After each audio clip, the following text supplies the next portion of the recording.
Aye, and then I sneezed and it went right up her arse. She was not amused. Hello, the people of YouTube. Today what I thought I would do is make a bit of a video of some Dreamcast recommendations. I've noticed a few people I watch on YouTube, particularly Mikey C and Monkey Spaz 5000 I think it is. They've recently just bought a Dreamcast and it is my favourite system, hands down. I'll quickly just show you my collection as it stands.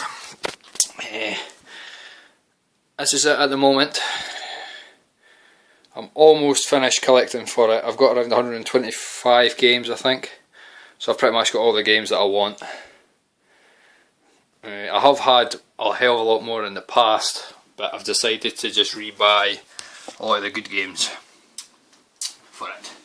But yeah, so Dreamcast is pretty well known. Everybody knows all the good games like Soul Calibur, Shenmue, and a lot of people know the expensive games for the system like Rez and Shenmue 2 in particular.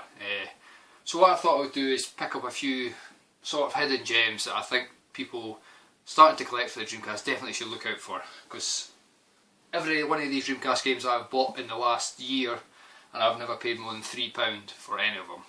So they can be had for cheap. So I'll start with the first one. The first one is Headhunter. Now this game is sort of an open world type action game, similar to the Siphon Filter games on the PlayStation. It actually came out at the same time as Shenmue 2 and I bought them both on the same day. And Shenmue 2 never actually got a look in. I was too addicted to this game. It's not exactly... It's quite well known on the Dreamcast, but and it even got a sequel on the Xbox and PS2, but I don't know, I just don't think it gets nearly the love it deserves. It is really, really good. I recently saw a copy go for £3 or something the other day on eBay, so I definitely recommend picking it up. First, so that's Headhunter. Right, what will I go for second? So many good ones to pick for. What do you think? Right, next one. I'm going to go for this one. This one's a belter. Right, well, one of the reasons I wanted a 3DO to begin with, a Panasonic 3DO, was of a game called Wing Commander. If you were a youngster and had an Amiga, you probably played Super Wing Commander, and it was just a fantastic game. It was like a space opera. It was very vast in scope. Pardon me. Very, very good. And the Dreamcast actually got its own sort of space odyssey, let's say, in the form of Starlancer. Now, as I say, this is like a space shoot 'em up, really. Very, very similar to Wing Commander, Super Wing Commander, and Wing Commander 3. So yeah, so if you're interested at all in, I suppose you could say Star Wars style games, it certainly doesn't play like Rogue Squadron or anything like that. It's a lot slower. But yeah, it's really, really good. Beautiful graphics. Truly, I think, a hidden gem. There's only a few copies go for sale every week. Not that it's rare, not that it's hard to find or anything like that. It's just not very popular. So that's Starlancer. Right, next up, a racing game. There's a fucking 24 racing games on the Dreamcast, and some of them are good, like MSR and what's the other one? Wacky Races and things like that. They're all pretty good games, and some of them are pretty bad. But one of them that I don't think many people know about is Stunt GP. I get rid of some of that glue. This was made by the same team that made Worms, Team 17. It came out on the Dreamcast and PC only. It's sort of like a radio controlled buggy type racer, similar to Revolt, also on the Dreamcast, but courses are sort of like roller coaster style courses that go up and down and round and round and that. Again, beautiful graphics, and one of the hidden cars in it is a giant worm from the game Worms. So that's Stunt GP. Hunt it down. Right, next I'll go for this one. This game was also recommended by Shen Muzo recently, and it is Super Magnetic Neo. This is basically identical to Crash Bandicoot. It looks the same, it plays the same, and at first you will think this is just a piss poor rip-off. But stick with it. It basically uses the main character, wee Neo, wee Manny on the front here. He's basically a giant magnet, and he has the ability to attract to positive and negative magnetic waves, and that's sort of like the puzzle element in the game. So I suppose it's more a puzzle game than a platformer game, but don't be put off by the cartoony graphics on it, because it is fucking testicle hard. That's how it is.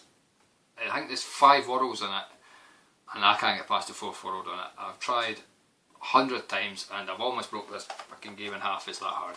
But Super Magnetic Neo, you can pick it up, I think you can still pick it up sealed for about £8. So definitely give this one a try. It's really, really good. Fucking, it's my battery on my phone. It's dying again. Really should start charging that phone before I do these. Right, 2 more. I'll go for this one first. This is an import title. It was available in Japan and America, but the Japanese copy is a lot cheaper as far as I'm aware, and there's barely any Japanese in it, so it's ideal for import. And it is Sports Jam. This is basically sort of like a mix between a track and field style game and a game you'd find on the Nintendo Wii. It's basically mini games that are sports related. For instance, you have to hit a baseball, you have to do 3-pointers at the basketball, and you have to do closest to the pin at the golf and things like that. But it's really, really good fun. The announcer on it is a bit mental. He's a bit creepy. He looks like a cross between a child catcher and and again, just a rapist. Some combination that. But yeah, so you could probably pick this up for about £5 to £6. I actually got it for £1, so I was very lucky. But it's definitely worth picking it up. Sports Jam, and it's a piece of piss to play it on a PAL Dreamcast. I'm sure everyone knows how to do that. Right, finally, this is sort of like the jewel in the crown for my Dreamcast collection. It's one of the games that's probably, in my opinion, that it's probably one of the rarest games for the PAL library, not including that fucking stupid French game Taxi 2, which is dreadful by the way. If you're going for a complete Dreamcast collection, you really have to think long and hard about spending over £100 on that game, because it is, oh fucking hell, it is terrible. Anyway, this game I had a very, very limited print run. Not that it's a bad game, in fact it's a really, really good game. And I have seen it go for well over £50 on numerous occasions. And it is Cannon Spike. It's basically a Capcom shooter. I'm trying to think what it's similar to. It's sort of like your Shockwave style, no Shockwaves, Shock Troopers style game on the Neo Geo. Like you're sort of overhead and you're shooting all the bad guys, but it's set in stages, and it's pretty short. I think there's only something like 12 or 13 stages, but it's really, really fun as it lasts. You can even play as Mega Man, which is, who doesn't want to play as Mega Man? But yeah, so I was very, very lucky to get this for £3 in a bundle, because this isn't that well known, I think, among sort of resellers. People, it's not on people's radar. So if you're in the Dreamcast community, you know that it's worth what it's worth. But I've seen this go for a few pounds in a few game shops, actually, some retro game shops, because people just don't realise how much it's worth. People don't talk about it the same way that they talk about Res, Shenmue and all that.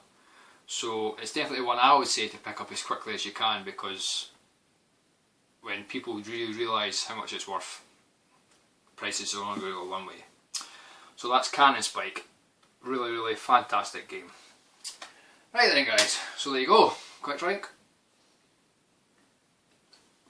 That's my Dreamcast recommendations for people new to the system. As I say, I would definitely recommend getting these games sooner rather than later, because not only are they all good games, but they're still fairly cheap. Games like Res, I keep saying Res, but games like Res and that, they're always going to be worth that money. So there's no rush to rush out and buy them. Alright, so there you go. I'll maybe do a part 2 of this actually, because I've got loads of other games I'd like to talk about. There's loads more on the system. Basically any of the shooting games. If you're a fan of the shoot 'em ups or shmups, any shmup on the Dreamcast is good, apart from DUX or Ducks. Didn't buy that, that is fucking terrible. But yeah, so there you go. So that's my Dreamcast recommendation, guys. Take it easy. Catch you next time.